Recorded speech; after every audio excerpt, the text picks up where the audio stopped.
இன்னும் நிறைய இந்த குட்டி குட்டி சேனல்லாம் இருக்காங்கல்ல, அவங்க எல்லாம் வந்து இந்த 2 சேனல் சொல்றேன். பெரிய சேனல்னு சொல்ல முடியாது. ஜோ மைக்கேல்து. பட் ஆனா அவங்க காலம் காலமா 7, 8 வருஷமா ரிவ்யூ பண்றாங்க. சேனல் ப்ராடக்ட்ஸ் வேற.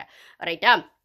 ஸோ அவங்க பேச்ச கேட்டு இன்டர்வியூ பண்ற நிறைய சேனல்ஸ் வந்து அத வந்து ஓப்பனாவே எல்லா இடத்துலயும் சொல்ல ஆரம்பிச்சுட்டாங்க. டாப் 5ல பாரு வரக்கூடாதுன்னும்போது, அத தான் சேனலும் பிளான் பண்ணாங்க அப்படின்னும்போது, இந்த கார் டாஸ்க்க ஒண்ணு யூஸ் பண்ணிட்டாங்கங்க. அவ்வளோதான்.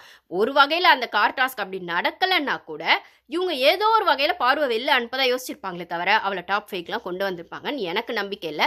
மேபி ரொம்ப ஸ்ட்ராங் வோட்ஸ் அவளுக்கு இருந்திருந்தா, அவாய்டே பண்ண முடியாது அப்படின்னு இருந்திருந்தா, அது மேபி எப்படி வேணா நடந்திருக்கலாம். ஆனா சேனல் டிசைட் பண்ணதா தான் பண்ணாங்க. அதுக்கான சூழ்நிலை எதிர்பார்த்துட்டு இருந்தாங்க. இத பாரு அழகா சொல்லியிருப்பா. தக்காளி தொக்கு மாரி நானே வந்து அந்த சான்ஸ் அன்னைக்கு கிரியேட் பண்ணி குடுத்துட்டேன். வக்ரனுக்கோ, சபரிக்கோ எல்லாருக்குமே. ஐ மீன் அவங்க வக்ரன் சொல்லல, விக்ரம் தான் சொன்னாங்க. நான் சொல்றேன். வந்து அன்னைக்கு வந்து நான் ஏன்னா திவ்யாலாம் அந்த பேச்சு பேசினா கார் டாஸ்க்ல அப்படின்னு சொல்லும்போது, அந்த சான்ஸ நானே உருவாக்கி குடுத்துட்டேனே அப்படிங்கிற மாரி ஃபீல் பண்ணியிருப்பாங்க. அது மட்டும் இல்லாம பிரவீன் அன்னைக்கு வந்ததுமே வந்து ஃபேன்ஸ் மீட்ல அவர் வந்தது நான் அந்த கமெண்ட்ஸ்லாம் போய் பார்த்தேன். ஏன் பிரவீன் வந்தாரு வன்மத்தை கொட்டினார் அப்படின்னா ஆக்சுவலா பிரவீன் வந்து கமருதீன்காக தான் வரது பிளான் போல. அவர் வந்தது கொஞ்சம் லேட் ஆயிடுச்சா இல்ல அன்னைக்கான க்ரௌட் விஷயங்கள்ல அந்த டைம் மேனேஜ்மெண்ட்ல கொஞ்சம் டிலே ஆயிடுச்சான்னு தெரியல. நான் சொல்லியிருப்பேன் கமருதீன் ஃபர்ஸ்ட் வந்தாரு, பார்வ தனியாக உட்கார வச்சிருப்பாங்க ரூம்ல எங்கேயோ.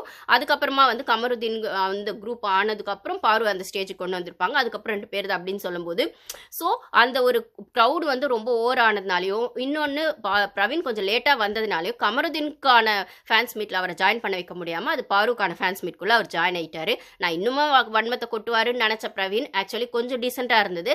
50-50 இருந்தது. ஏன்னா உள்ள கேமே அவர் அப்படிதான் ஆடி இருப்பாரு. ஒரு இடத்துல அவர் எவிக்ட் ஆகிறதுக்கு அந்த வாரத்துல வந்து பாரு வந்து பெஸ்ட் பர்ஃபார்மரா சொல்லணும்னா கூட வாய் ஒரு மாதிரி வச்சுட்டு பாரு சொல்ல முடியல ஆனா சொல்லிடுறேன் அப்படின்ற மாதிரி தான் சொல்லியிருப்பாரு. அப்படின்னும் போது ஸோ பாரு எப்பயுமே அந்த ஏழம் பொறுத்தா அப்படிங்கிற மாதிரி அவரும் சொல்லியிருப்பாரு. எனக்கும் பாருக்கும் அந்த கேம் அது ஓப்பனா அவர் விஷயத்துல கொஞ்சம் தெரியும். ஒரு சில இடத்துல சப்போர்ட்டும் 50 சப்போர்ட்னு சொல்ல முடியாது.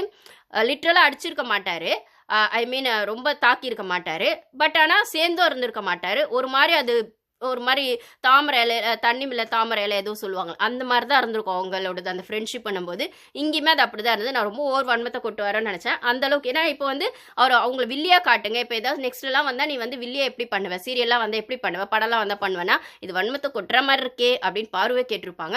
அப்போ நான் வன்மத்தை கொட்டினோன்னா சோஷியல் மீடியாலே கொட்டியிருப்பேன். இங்கேயே உன் ஃபேன்ஸ் மீட்டில் வந்து கொட்டுறேன்னு அவர் சமாளிச்சாலுமே உள்ள ஏன்னா அவர் வந்தது கமருதீன்காக தான். அது லேட் ஆனதுனால பாருக்கான விஷயமா போயிடுச்சு. அது மட்டும் இல்லாமல் அவர் எப்பயுமே சேனல் ப்ராடக்டான கமருதீனுக்கு, சபரிக்கு, வக்ரனுக்கு இவங்களுக்கு தான் அவர் வந்து ஃபேவர் பண்ணியிருப்பாரு. உள்ள போய் வந்து கேம்னு சொல்லி மனசாட்சி இது பண்ணிட்டீங்களேடா அப்படின்னு கேட்டது கூட கமருதீனுக்கு ரெட் கார்டு கொடுத்ததை பத்தி தான் அவர் ஃபீல் பண்ணியிருப்பாரு தவிர பாருக்கான விஷயங்களா அப்படிங்கிறது தெரியல.